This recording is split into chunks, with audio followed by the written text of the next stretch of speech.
Every time Star Trek's Dr. McCoy said, "I'm a doctor, not a," DeForest Kelley starred as the acerbic and soulful Dr. Leonard Bones McCoy in Star Trek. The original series, charming audiences with his big heart, affectionate insults, and adaptable catchphrases.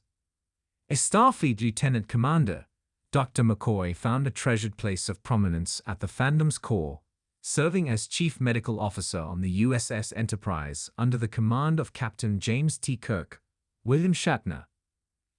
Close friends with Kirk and Science Officer Mr. Spock, Leonard Nimoy, with whom he also shared an affectionate rivalry based largely on wordplay and insults, McCoy formed part of the TOS command triumvirate and brought a rich sense of emotional depth and maturity to Spock's analytical, half-Vulcan/half-human logic and Kirk's warm-hearted, passionate, and magnanimous soul. McCoy's adventures on the Enterprise led him to many meaningful moments, discoveries, and personal achievements. Very accomplished in his field, McCoy was proud of his hands-on, self-fashioned country doctor persona, tempering his charm with a grumpy yet approachable countenance. Also serving as an unofficial counselor, McCoy regularly observed and lent support to Captain Kirk and the Star Trek, the original series USS Enterprise crew. Fond of metaphor, to Kirk and Spock's occasional exasperation, McCoy originated a widely recognized catchphrase that declared himself a doctor, damn it, not a something else. While the phrase is most commonly associated with Star Trek's original McCoy, it's an expression that has influenced and resurfaced across the franchise's other works.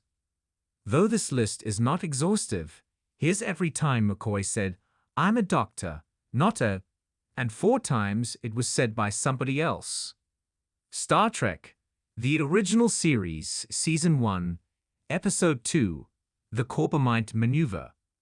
While Captain Kirk undergoes a quarterly physical in the ship's sickbay, the USS Enterprise encounters an unidentified cubical object during a routine star mapping assignment. With the object blocking the ship's path and the Enterprise unable to maneuver around it, Spock instructs Lieutenant Hikaru Sulu, George Takei, to sound the alert and call Captain Kirk to the bridge. In sickbay, McCoy spots the alert, but fails to draw Kirk's attention to it in favor of completing the almost finished medical exam. When Kirk spots the flashing light a few moments later, he immediately calls out McCoy's lack of proper action, contacts Spock for more information, and leaves for the bridge. Left alone, McCoy drily responds to the mild criticism with, "What am I, a doctor or a moon shuttle conductor? If I jumped every time a red light came on around here, I'd end up talking to myself." It's a light, amusing moment that subtly develops both characters and their personal-professional relationship. The U.S. Enterprise arrives at Janus Vi to investigate an unidentified deadly life form that is wreaking havoc on the workers and machinery at a mining operation. Spock theorizes that the creature is a silicon-based life form, not dissimilar in makeup to fibrous asbestos.